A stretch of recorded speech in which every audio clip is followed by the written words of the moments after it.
यार नंबर नहीं आ रहे। हर बार लगता है कि भाई इस बार तो बहुत अच्छे से तैयारी करी, इस बार अच्छे नंबर आएंगे, लेकिन जब रिजल्ट आता है तो कुछ ज़्यादा अंतर दिखता नहीं है। तो आज हम लोग ना आपका ही पेपर एनालाइज करेंगे और देखेंगे कि भाई कहाँ कहाँ नंबर बन सकता था जहाँ मैंने छोड़ा। ठीक है, तो आप लोग जो भी अभी रिसेंट पेपर दिए हो वो पेपर लेके आ जाओ और एक पेन और एक पेपर लेके आ जाओ। ठीक है, आई होप ये लेके आ चुके हो आप। अब सबसे पहले ऊपर क्या करना है अपने को कि अपने को जितना भी नंबर बना, 80 बना, 100 बना, 200 बना, 150 बना, 120 बना, जितना भी बना, हम लोग पहले एक नंबर लिखेंगे कि 120 आउट ऑफ 300 या 120 आउट ऑफ 180, जितना भी मेन से एडवांस जो भी है आपका। ठीक है, आउट ऑफ 360 भी लिख सकते हो। ठीक है, लिख लिया। अब उसके नीचे ना हम लोग क्या करेंगे, अपना पूरा सिलेबस लिखेंगे, जो जो सिलेबस था मेरा इस पेपर का, लिख लिया। अब आप एक दूसरा पेज लो, इस पेज को अलग रख लो, एक दूसरा पेज लेंगे हम लोग और दूसरे पेज में हम लोग एक बॉक्स बनाएंगे। पहला बॉक्स होगा कि आई एम गुड एट लिखो या एक्सीलेंट एट लिख लो। ठीक है, एक कॉलम बन गया और 3 और कॉलम बना के रख लो, बताऊंगा क्या क्या लिखना है उस कॉलम में। पहला बन गया ये इतना। चलो, और अब हम लोग क्या करेंगे, क्वेश्चन पेपर उठाएं, पेपर उठा लिया। अब हम लोग पलटेंगे और देखेंगे कि भाई देख, ये सब ऐसा चैप्टर है जिसके कि चैप्टर भी हो सकता है, टॉपिक भी हो सकता है। ठीक है, कुछ टॉपिक भी होगा, कुछ चैप्टर भी होगा। ये सब ऐसा चैप्टर या टॉपिक है जिसके कि क्वेश्चन मेरे को आए और मैंने बस 3-4 मिनट दिया और मैं 4 नंबर लेके आ गया।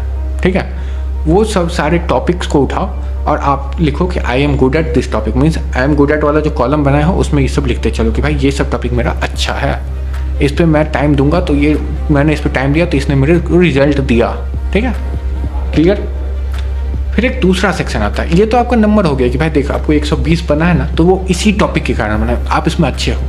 फिर एक दूसरा सेक्शन आता है सिली मिस्टेक वाला कि भाई अब कहीं पे मान लो क्या करंट का वैल्यू पूछ रहा था, आप वोल्टेज की वैल्यू लिख के आ गए। कहीं पे आई का वैल्यू पूछ रहा था या 2i का वैल्यू पूछ रहा था या i/2 का वैल्यू पूछ रहा था, आप i का वैल्यू लिख के आ गए। ये जो है ना, ये क्यों हो रहा है, ये भाई एग्जाम प्रेशर का कारण है कि भाई जल्दी जल्दी बनाओ, क्वेश्चन करना है। तो भाई इसको कैसे सुधारें, सिंपल है कि भाई जब भी आप क्वेश्चन सॉल्व करने बैठो एक टाइमर लगा के बैठो कि भाई देख 3 घंटे मेरे को इतना क्वेश्चन करके जाना है, तभी सुधरेगा ये चीज़। फिर बोलोगे कि भैया जब लेके बैठता हूँ तब तो एक भी क्वेश्चन नहीं होता है, वैसे तो जो भी 5-10 क्वेश्चन कर दूँ, लेकिन जिस दिन टाइमर लगा लिया उस दिन तो भाई वही 1-2 क्वेश्चन में ही फंस जाता हूँ। तो भाई देख धीरे धीरे इसी से प्रैक्टिस होगा ना भाई, क्योंकि आप एट रैंडम एक बार नहीं, एकदम भगवान बन के नहीं आओगे कि हाँ भाई आज के इस दिन के बाद मेरे को सिद्धि प्राप्त हो गई, अब मेरे को गलती नहीं होगी। नहीं, आप यही कर करके उस गलती को ख़त्म करोगे ना, करना तो पड़ेगा। और ना देख लो भाई बहुत अच्छा सा कंपटीशन है, क्या ही दिक्कत है, एक का नहीं भी होगा दूसरे का होगा, जो करेगा उसका तो होगा ही होगा। ठीक है, तो आई होप ये क्लियर हो गया क्या है, ये सिली मिस्टेक है। और सिली मिस्टेक को कैसे खत्म करेंगे, बस टाइमर लगाओ, बस मात्र एक उपाय है सिली मिस्टेक खत्म करने का, टाइमर लगाओ। हर बार समझो कि भाई मैं एग्जाम ही दे रहा हूँ, जब भी क्वेश्चन सॉल्व करो, तो इससे क्या होगा भाई आपका माइंड वहाँ पर प्रेजेंट रहेगा, अभी जो वो होता है ना गायब है वहाँ से।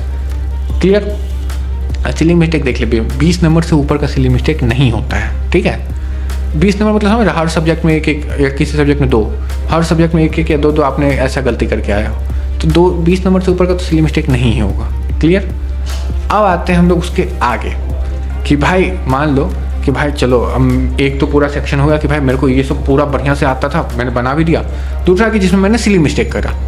तीसरा सेक्शन कि भाई वो ना मतलब मान लो क्या 8-9 मिनट ले गया तब जाके मेरे को 4 नंबर दिया। होता है कुछ ऐसे क्वेश्चन होंगे जो 8-9 मिनट ले जाएंगे और तब जाके आपको ऐसे मतलब कुछ तो आ जाएगा कि हाँ भाई 8-9 मिनट गया अब जाके मेरे को लेकिन आंसर आया है आपका। ये एक सेक्शन बना लो, ठीक है। तीसरा सेक्शन बना लो कि जिसका 8-9 मिनट लेके तब मेरे को नंबर दिया है, ठीक है।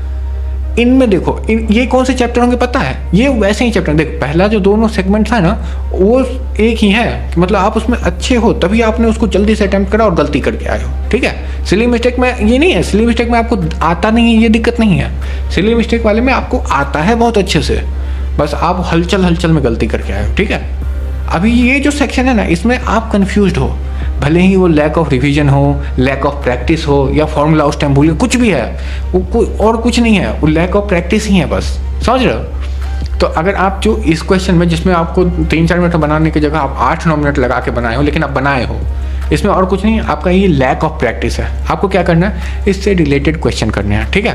तो आप एक सेगमेंट तो था जिसमें आप गुड एट थे, अब इसमें आप लिखो आई एम मीडियोकर एट और I need to do questions, I need to do questions, दूसरा पूरा कॉलम, ठीक है। और इस ये जो कॉलम है ना I need to do questions, इसके अंदर सबसे पहला आएगा यही कि भाई जिसमें मेरे को 2-4 मिनट के क्वेश्चन में मेरे को 8-9 मिनट लगे हैं बनाने में, क्लियर। तो अभी तक मैं क्या था, मेरे को 120 नंबर आए थे, ठीक है। लेकिन 20 नंबर का मैं सिली मिस्टेक करके आया, तो 20 नंबर और ठीक कर लिया, तो अब मेरे कितने हो गए 140। अब 20 नंबर ठीक कैसे होंगे, 20 नंबर ठीक होंगे टाइमर लगा के ठीक करने से। क्लियर। उसके बाद फिर से मेरे मान लो क्या कि 10 नंबर के मेरे ऐसे भी क्वेश्चन थे, 10 या 12 नंबर मान लो, 3 क्वेश्चन मेरे ऐसे भी थे जिसको कि मेरे को 2 या 4 मिनट में करना था, लेकिन मैं 8-9 मिनट तक ले गया क्योंकि लैक ऑफ प्रैक्टिस था।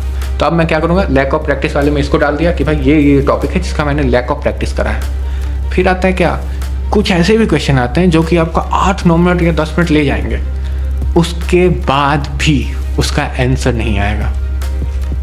पिछला बार क्या था, 8-9-10 मिनट ले गया लेकिन उसका आंसर आया था, तो वो तो लैक ऑफ प्रैक्टिस है, आपको आता था, हल्का सा प्रैक्टिस का कमी था, उसी के लिए इतना ज़्यादा टाइम गया। लेकिन यहाँ पे क्या पता है कि यहाँ पे lack of practice plus lack of revision भी है। आपको इसका फॉर्मूला नहीं आता होगा, आप कुछ एकदम माइन्यूट मिस्टेक कर रहे होगे जो कि आप करना भूल गए उस टाइम, समझ लो, ये रिवीजन का एरर दिख रहा है यहाँ पे। तो अब आप क्या करोगे, lack of practice plus lack of revision.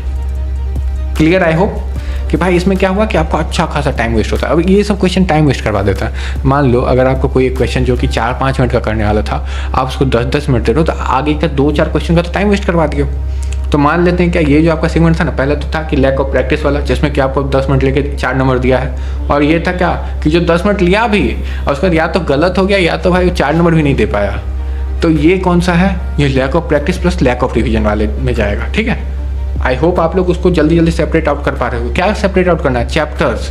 आप क्वेश्चन पढ़ के ये तो पता कर पा रहे हो ना कौन से चैप्टर का है, तो आपको चैप्टर सेपरेट आउट करना है, टॉपिक सेपरेट आउट करना है, चैप्टर भी नहीं टॉपिक। ठीक है, तो हम लोग चैप्टर से टॉपिक सेपरेट आउट कर लिया कि भाई देख, ये है जिसमें मैं बहुत अच्छा हूँ, ये है जिसमें मेरा लैक ऑफ प्रैक्टिस है, ये है जिसमें मेरा lack of practice plus lack of revision है। Clear clear.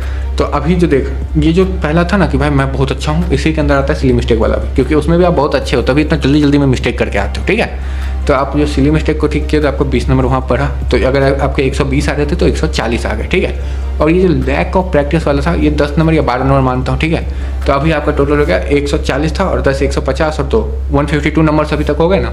और ये जो lack of practice plus lack of revision था, इसका भी 12 नंबर ही मानता हूँ। ठीक है, तो 152 थे ना, इससे 164 हो गए टोटल नंबर। मतलब समझो, बस आप अगर आप इतना काम कर लो, क्या क्या करना है, पहले के लिए क्या करना है, जो आप गुड हो तो गुड हो, उसके लिए तो बस जब भी जाओगे अगली बार एग्जाम देने, तो एक बार ऐसे से पलट के चले जाना कि हाँ भाई मैं अच्छा हूँ उसमें। ठीक है, लेकिन जिसमें आपका लैक ऑफ प्रैक्टिस था, जो भी आपका सिली मिस्टेक था, उसके लिए आप क्या करोगे, आप जैसे जैसे अलार्म लगा के बैठोगे करने के लिए क्वेश्चन, खुद ब खुद ये सिली मिस्टेक खत्म होता जाएगा। तो ये जो सिली मिस्टेक का 20 नंबर वैसे ऐड हुआ, तो 120 से 140 आप पहुँच गए। उसके बाद ये जो लैक ऑफ प्रैक्टिस वाला था, उसको उस पर आप काम किए, तो फिर से आपका 5-10 नंबर बढ़ गया, तो 140 से आप 150 पहुँच गए। और फिर से अगर आप ये lack of practice plus lack of revision पे काम कर गए, तो फिर ये 150 से आप तुरंत 160 पहुँच गए। क्लियर, तो 160 तक तो आप पहुँच गए। अब एक सेक्शन आता है, चलो आंखों में आंखें डालो थोड़ी देर। अब बताओ, कुछ ऐसे भी क्वेश्चन होंगे आपके में जिसके लिए मैं अगर आपको पूरे दिन भी दे दूँ ना, फिर भी आप नहीं कर पाओगे। लिटरली किसी का ये पूरा सब्जेक्ट होता है कि भाई पूरा केमिस्ट्री छोड़ के बैठा पड़ा है, पूरा मैथ छोड़ के बैठा पड़ा है। क्यों? क्योंकि समझ में नहीं आ रहा, टीचर अच्छा नहीं है। भाई जेई सुनेगा ये चीज़? जिस दिन आपका पेपर आ गया ना, आपको लगेगा कि हाँ भाई मैं फिजिक्स में टॉप हूँ, मैं कुछ तो कर दूंगा। हर किसी को लगता है, पता है, मैं फिजिक्स में कुछ तो कर दूंगा, केमिस्ट्री नहीं पढ़ता हूँ। इसके कारण क्या होता है पता है, कि जब लास्ट दिन फिजिक्स टफ आ जाता है ना और केमिस्ट्री आता है, भाई रो जाओगे, क्या ही कर लोगे उस दिन। तो भाई देख, ये जो सेक्शन है ना, अभी देख लो, आप 160 नंबर आराम से स्कोर कर लिए हो, लेकिन ये जो 140 नंबर का सेक्शन है ना, इसके लिए मैं आपको पूरा एक दिन भी दे दूँ ना कि ले भाई और बना ये क्वेश्चन, तुम नहीं बना पाओगे। क्यों? क्योंकि तुम उस दिन क्लास नहीं गए, या तुम्हारा होमवर्क नहीं कर पाए, या तुम बीमार थे, या कुछ भी थे, लेकिन तुम उस चैप्टर को समझ ही नहीं पाए हो। तो ये जो सेक्शन है ना, ये अपने को मिनिमाइज करना। ये सेक्शन अभी सबसे बड़ा होगा आपके में, देखना। बिना नंबर कम होने का बड़ा कारण है ये सेक्शन। यही एक सेक्शन है जो आप देखते ही छोड़ते हो कि भाई ये क्वेश्चन तो नहीं होगा, ये क्वेश्चन तो नहीं होगा। ये जो सेक्शन है ना, इसको आप एक जगह लिखो। आई होप ये लिख लिए कि भाई जो देख के छोड़ने वाला सेक्शन, ये जो भी चैप्टर्स हैं, इसके ऊपर आपको ढेर मेहनत करनी पड़ेगी भाई, ढेर मेहनत मतलब ढेर मेहनत, मतलब कि भाई आपको पूरा पूरा वापस से देखना पड़ेगा। या तो आप थ्योरी पूरा पढ़ोगे, क्वेश्चन पूरा नया करोगे, और ये पूरा करना ही पड़ेगा, तभी जाके ये पूरा सेक्शन ठीक होगा। फिर बोलते हो भैया कैसे करूँ, टाइम मैनेज नहीं होगा, ये वो। टाइम मैनेज का या रिवीजन का मैं एक पूरा वीडियो बनाऊंगा, वो अलग से देख लेना। अगर आप चैनल पर नहीं हो सब्सक्राइब कर लो यार, क्योंकि ना मैं अपना टाइम वेस्ट करूँगा ना आपका होने दूंगा, ठीक है। तो सिंपल है, टाइम तो वेस्ट करता हूँ नहीं, एक वैल्यू जरूर दूंगा वीडियो के अंदर। तो अब आते हैं हम इस पे कि भाई देख, हम लोग को जो ये सेक्शन है ना, अभी मेरा कितने नंबर का ये सेक्शन है, अगर मैं 160 तक अभी स्कोर कर पा रहा हूँ तो 140 नंबर जो है ना, वो मेरा ऐसा सेक्शन है कि जिसके लिए मैं तो तुम्हें पूरा दिन भी दे दूँ ना, फिर भी नहीं सॉल्व कर पाओगे। क्यों? क्योंकि भाई वो पूरा गायब है तुम्हारे से, तो उसके लिए पूरा ज़्यादा मेहनत करना पड़ेगा, ठीक है। तो अगर मेरे को अब नंबर बढ़ाने हैं, मैं क्या करूँगा, पहले तो 160 तक पहुँच गया 120 से, उसके लिए मैं इतना बताया हूँ वो काफ़ी है 160 पहुँचने के लिए। बस कोई अलार्म लगा लो, और जो लैक ऑफ प्रैक्टिस वाला है उसके लिए प्रैक्टिस कर लो, lack of revision plus practice उसके लिए हल्का सा रिवीजन प्रैक्टिस कर लो। लेकिन ये जो 140 नंबर का ये पूरा सेक्शन है ना, जिसके लिए मैं आपको एक दिन भी दे दूँ फिर भी नहीं सॉल्व कर पाओगे, इसके लिए आपको क्या क्या करना पड़ेगा ये बताता हूँ, ठीक है। पहला हम लोग क्या करेंगे उसके लिए, अगर आपके पास उसका नोट्स है वेल एंड गुड, आप क्या करो कि नोट्स देखो और खुद से फिर समझने की कोशिश करो कि भाई क्या बोल रहा है ये, समझ लो। उसका नोट्स पढ़ो और अपने पेपर एक अलग से कॉपी रखो जिसमें आप लिखता चालू करो। जैसे फॉर एग्जांपल मानते हैं इलेक्ट्रोस्टैट है वो, तो वहाँ पे वो चार्ज को डिफाइन करा, आप भी चार्ज को डिफाइन करो कि क्या होता है चार्ज, मास होता है, मास चार्ज होना चाहिए तो मास होगा कि नहीं, हर एक चीज़ आप लिखते चलो, ठीक है। हर एक फॉर्मूला वहाँ बताया जा रहा है, आप भी वहाँ पर फॉर्मूला लिखते चलो। जो भी क्वेश्चन सर करवा रहे हैं आप या तो बिना देखे करने की कोशिश करो, या तो देख के भी करो, लेकिन देख करो, समझो। पूरा नोट दोबारा लिखो, पहला स्टेप। हर एक क्वेश्चन या स्टार्ट करो मेंस के लेवल तक का, मेंस की S1 कर लो, O1 कर लो, जेई मेंस कर लो। कम से कम S1 O1 क्या होता है कि बेसिक लेवल, ज़्यादा एडवांस लेवल के क्वेश्चन इसके मत करने लग जाना, क्योंकि भाई आपका प्रेजेंट भी चल रहा है, समझ लो।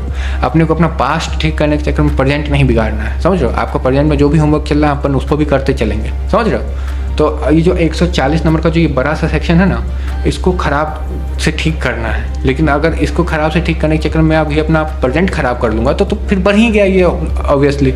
तो अपने को क्या करना है कि मैं वो जो ख़राब है ना वो 160 नंबर वाला, उसको धीरे धीरे टैकल करूँगा। पहला तो मैं वही करूँगा कि भाई पूरा पूरा वापस से नोट्स लिखूँगा, पूरा पढ़ूँगा नया। फिर मैं जेई मेंस लेवल तक के क्वेश्चन करके आगे बढ़ूँगा कि मैं पहले एक बार पूरा ख़त्म कर लूँ।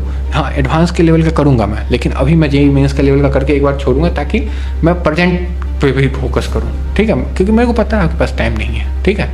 और हाँ, टाइम मैनेजमेंट पे अगर वीडियो चाहिए तो मैं ला दूंगा। और आई होप आप इस पूरे वीडियो से कुछ कंक्लूड करके ले जा रहे हो कि क्या क्या करना है।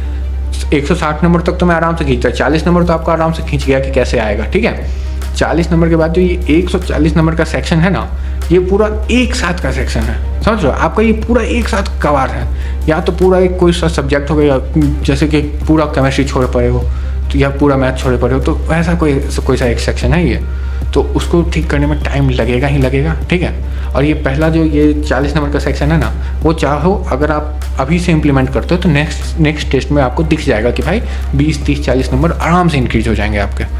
तो बताना वीडियो कैसा लगा, और हाँ, लगता है कि भाई रिवीजन कैसे करूँ इस सेक्शन का, तो ज़रूर से मैं एक वीडियो बनाऊँगा, देख लो। अगर आया होगा तो यहाँ पर लगा दूँगा, नहीं आया है तो सब्सक्राइब करके रख लो, जब आएगा तो पता चलेगा।